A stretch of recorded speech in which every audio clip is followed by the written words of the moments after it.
வெறும் வெள்ளை பன்னி. ஒரு கிலோ கறி, பன்னிக்கறி மேசைக்கு வர 8800 லிட்டர் தண்ணீரை குடிக்குது. சீனம் பூரா பன்னிக்கறியா சாப்பிட்டு இருந்தான். தண்ணியை ரொம்ப குடிக்குறான்னு நிறுத்திட்டான். ஆரஞ்சு பழம் நிறைய பிரான்ஸ் ஏற்றுமதி செஞ்சுக்கிட்டு இருந்துச்சு.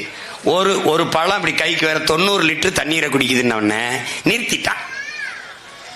ஏன்டா அது புளிஞ்சா காக்கோளோட தண்ணி வர மாட்டேங்குது, இது 90 லிட்டர் தண்ணீரை குடிக்குதுரா, நிறுத்துறான்ட்டான். ஏன்? அவன் தண்ணீரை உயிரான்னு நினைக்கிறான். நீர் பொருளாதாரத்துக்கு வந்துட்டான். இவன் நீரை முதலாளிக்கு உறிஞ்சி வித்துக்கன்ட்டான். ஒரு கேடுகட்ட தேசத்தில் நாம் நின்று கொண்டிருக்கிறோம். இதையெல்லாம் மாற்ற வேண்டும் என்றால் சிந்தனை மாற்ற வேண்டியது இருக்குது. தனி மனித அபிமானங்களை ஏற்று தலைமையேற்று அரசியல் செய்வதை விட்டு உயர்ந்த தத்துவத்தை, நோக்கத்தை தலைமையேற்று அரசியல் செய்கிற நிலைக்கு என்னரும் தமிழ் தம்பி தங்கைகள் மாறணும்.